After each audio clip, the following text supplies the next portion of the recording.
Hey, sis. Hi, how you doing? Great. You're a man of many titles. You are the Chief Investment Officer of Independent Square, where we are right now, a wealth advisor, a husband, a dad to two beautiful daughters, and my personal favorite, my big brother. But before all that, before the career, the family, you were just a kid growing up in South Jersey. So, what do you remember most about where we grew up and how we grew up? Well, financially, I never felt like we were poor. I didn't. We never went without a meal.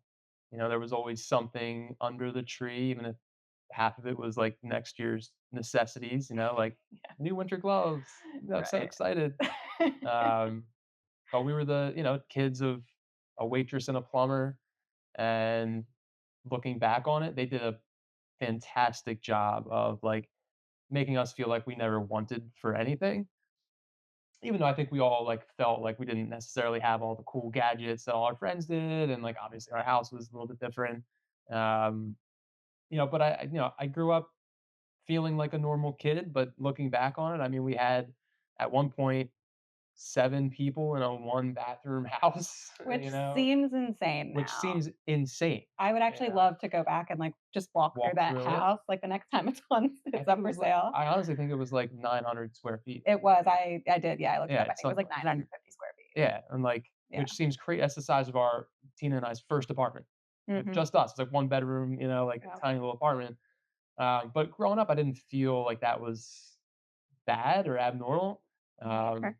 and so, credit to our parents for being able to, like, make us feel, like it, wasn't a stressful situation, even though that I know that they were stressed, right? And, like, For it sure. had to have been a constant thing on their mind, money and bills and I mean, there was a year where we didn't have a car, where mom was walking and taking the I think it bus. was more than a That year. might have been more I than a think year. multiple years where we didn't have Um, a car, yeah. the washing machine broke. We were wringing out clothes to dry because we didn't have the extra Yeah, money to replace it at the time. yeah. And I specifically remember mom always, and she still does this to this day, meticulously balancing her checkbook down to the penny. And By she'll, hand, yeah. yeah, by hand. She still does it now. Yeah. And if she's a penny off, she'll spend hours Yeah. trying to find the Where it lost is. penny Yeah. just because she's been so conditioned for so many years, She even though had she's in a to. much certainly, yeah, she absolutely had to. Yeah. But now she's in a position where it's not Right. quite that serious. Yeah. But it just goes to show that the effort that she was putting in behind the scenes to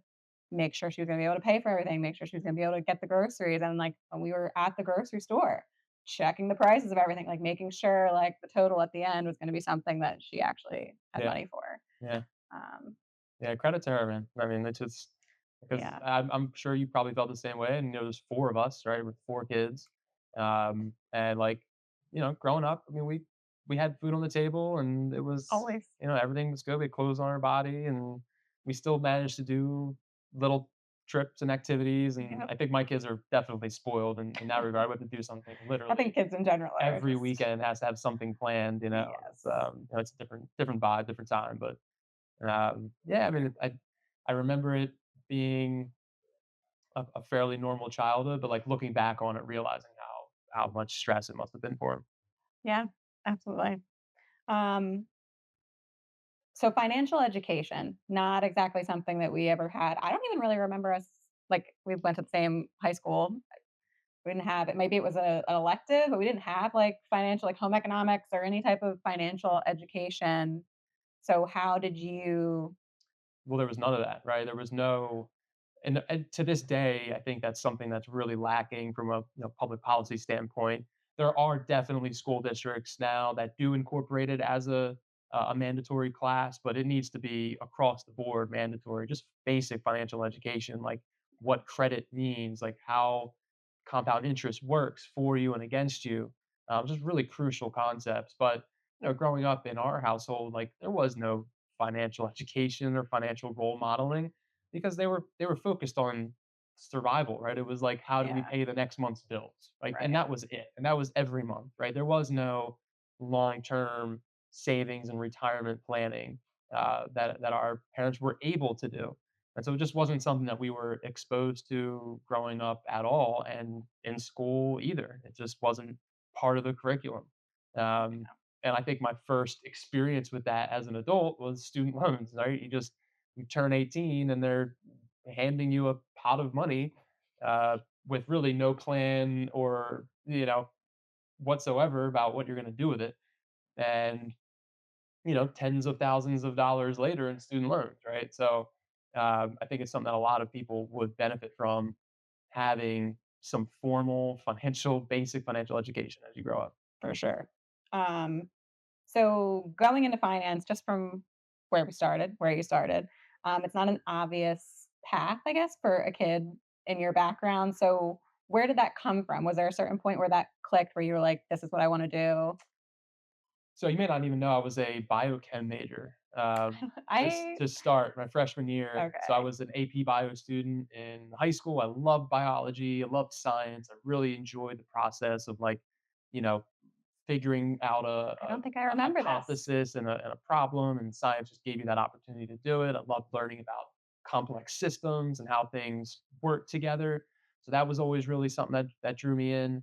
And so I started as a biochem major and I just didn't love the college version of it. The actual the work of what that meant in chemistry and biology and all of that. I also didn't really know what I wanted to do, whether I wanted to do medicine or research or engineering. I just didn't know. I had no idea. I don't think most 18-year-old kids do know, right? No. And so I kind of languished around for a little bit, went from Drexel to community college for a little bit, waited tables in the interim for a little bit, and kind of just came into learning about the stock market. And this was mid 2000s, so it was after the dot com crash, but it was really right when online investing was becoming a thing. Like stock trading for the everyday person was becoming a thing again after the dot com era. And so it was just really interesting for me, and it had the same characteristics of science and biology, right? Like Yeah. the global economy is a system, and you can diagnose problems kind of the same way you can in medicine and in science. So that was really a draw for me. And it was kind of just a natural transition into that world, and I became a finance major. I At rem Rowan. I remember I was gonna beat you. I was gonna beat you out of You are, college. yeah. It was close. You are 6 years Sister was younger. gonna beat you out the other side, so you got back into it. Yeah. So you've said this a couple times, that money is not a goal unto itself. So what do you mean by that? I think that a lot of folks, and I experience this with my practice all the time, that people just use the number as the thing to go after. It's like I want X dollars in my accounts, or I need X dollars to retire, right? And you hear that all the time. Like, what's your number? Like, what do you need to retire? And I think that really misses the core of what it means to save and invest. Is like, what are you trying to use that money for? Like, what exactly in your life do you envision your retirement looking like? Like, what are the goals? What are the material things? What are the experiences that you want to turn that money into? Because money by itself doesn't do anything for you except for perhaps provide stability, right? So there is that could be one of your goals, which is fine. If that's your goal, well, then Right. maybe the number is a little more of an important metric for you to keep stable, right? Rather than to spend down. But for other people, it might be the complete opposite. It's like I wanna travel. I wanna give money to friends and family. And so you have to really get at what that money is being used for, rather than just the money itself. And I think how we grew up, money was always like money was the thing, right? It was just we need the money. Right. We need the Right. money, Yeah. and there was no extra thought process of okay, well, what are we working towards? What are the things that money can be used for other than just your immediate needs? And so I think that I see folks all the time, who spend their whole lives saving, investing, squirreling away, really concentrating on growing that nest egg, and then they have no idea what to do with it once they actually retire, or they're in a position before they retire where they have money and they can use that, for their life, and they're not capable of doing it. So it's a tough switch to flip from going to savings and investing to distribution and spending, I get that. and so Even it's just personally, I feel like anytime am able to save up a certain amount. Like even if there's like things that I want, like I'm just like afraid to like let it go. Yeah. It kind of hurts a little For sure, bit. yeah, Yeah, and that's healthy, and, in a that's way. definitely healthy for Yeah. sure. That's It's better than Yeah. the other end of the spectrum where you, like, Right. literally can't save a dollar, right? But there's a happy medium in there, and kind of by nature, folks who do save and, invest over years and decades, like, a lot of my clients, they might have millions of dollars today, but they're not like these are not people who are earning millions of dollars through their careers. They were teachers. They were, engineers, and they made a good living, but they weren't rich. They weren't wealthy. But now, because they embraced investing and compound interest and let time do the work for them, now they actually do have wealth, and they're like not able to like comprehend how to spend it. That's Um, I want to go to the yeah, timeline point because is there an ideal time to start this process, or is it like from the over a jump, lifetime. like from Yeah, no, like you need to. 18, you should Yeah, be you rolling? should be thinking about where you want to go, and obviously your as life happens, like your goals will change, right? Of course, your constraints will change, your goals will change, like all of that changes. But it's important to think about it along the way, and to have the idea of a destination, and even if that destination changes midway through, have something that you're working towards, and just understanding like the money isn't the thing, right? The money is to the thing you use to get the thing, you know? Yeah. And so I really enjoy that part of the work is like talking with folks and like getting them to think about that because a lot of them just never did. They just saved because that was what you did. They Mhm. invested because that was the smart thing to do, and it is. But didn't necessarily think about like the end, like what they were Big trying to picture. accomplish. Yeah. And a lot of times that can happen before retirement. Like you don't necessarily need to wait 40 years to spend some of your investments, right? Like I see folks all the time who have all these like goals and legacy plans for their kids and grandkids, but they're holding on to all the money now. And it's like, well, let's maybe gift some.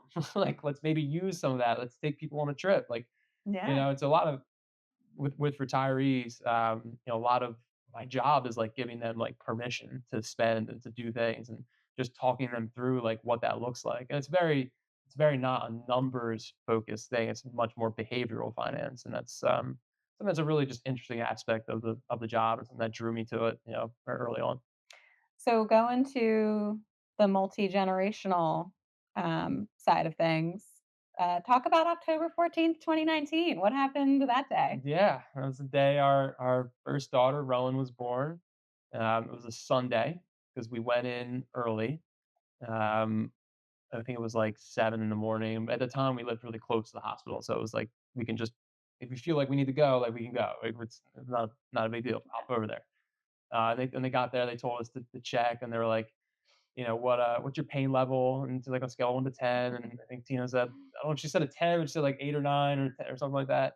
And the nurse, who was like a really like a young, kind of funny nurse, and kind of had a Philly accent. She was like, honey, like come on back when it's really a 9 or a 10, you Yeah. know. And we Oh, went back and like all day. So we watched like football. She took a nap, and then we went back later that night. And there's no time in a man's life when you are more useless than in the delivery room of your child being born.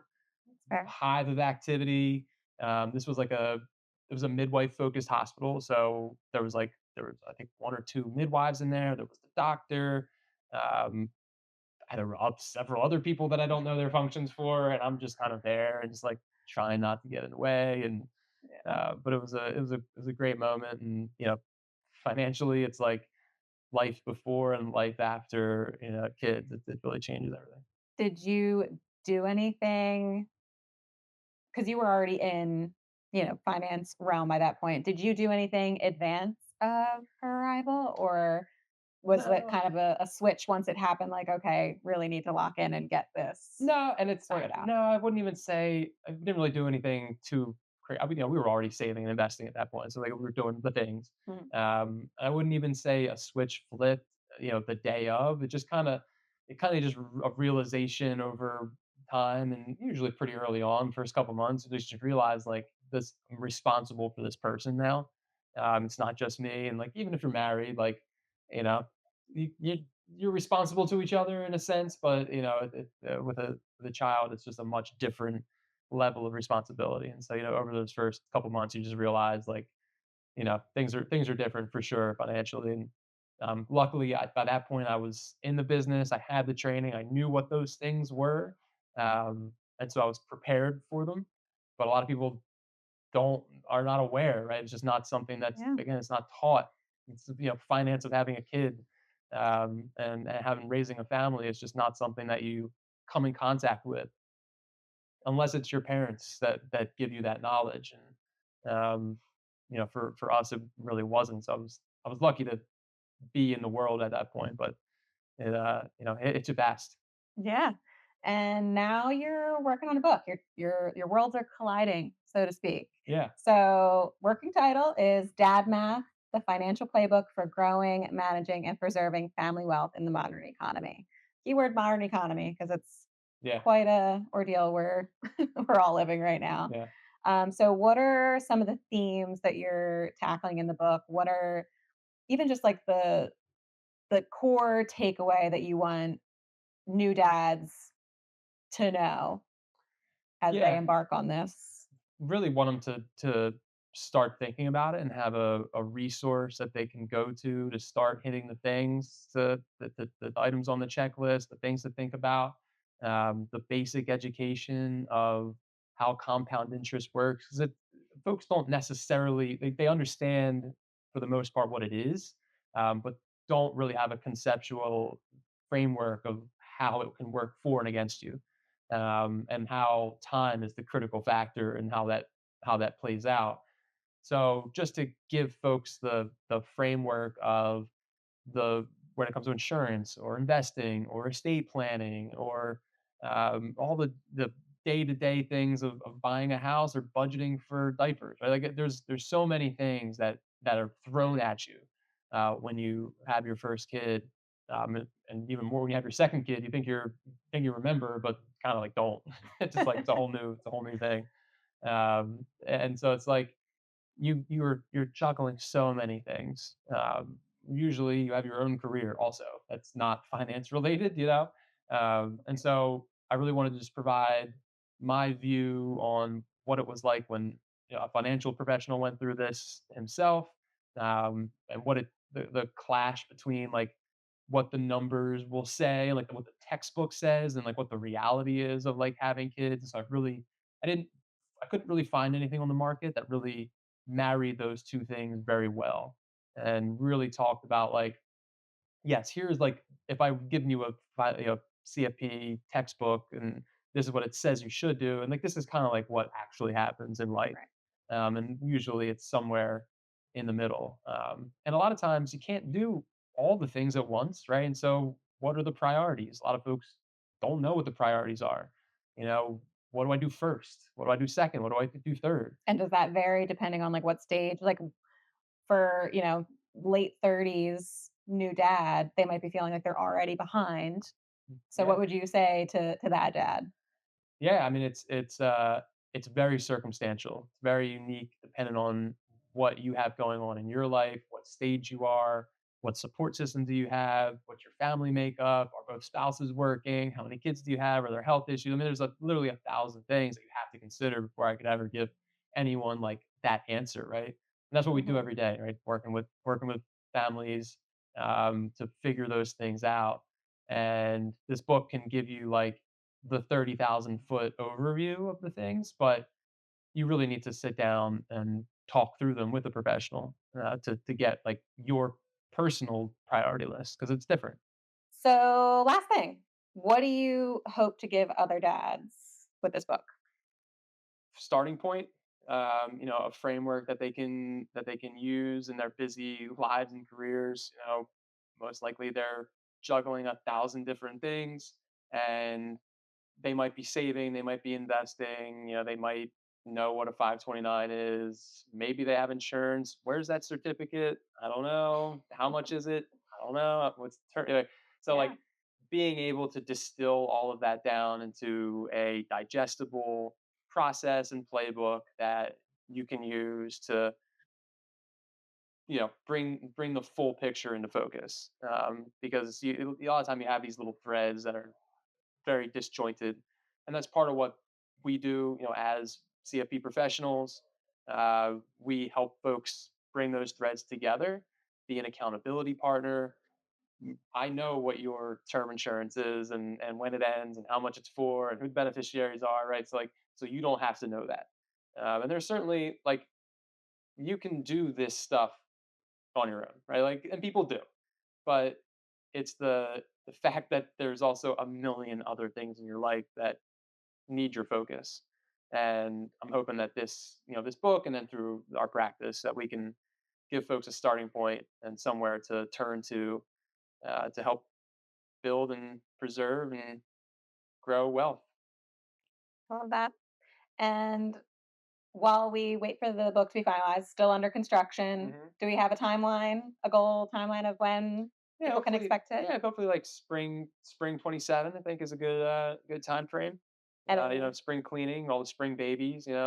Just in time for that season. yeah, great, great registry Yeah, item. exactly. But in the meantime, on the socials, going to be sharing some nuggets of wisdom all in this lane: Yeah, YouTube, Instagram, um, and try and give people a little taste of what's going to be at the end. yeah. Try to give folks a daily dad math, uh, and distill down some of this stuff into digestible bites for you to take with you. Yeah, sounds good. Love it. Thanks, sis. Well, this was fun. Yeah.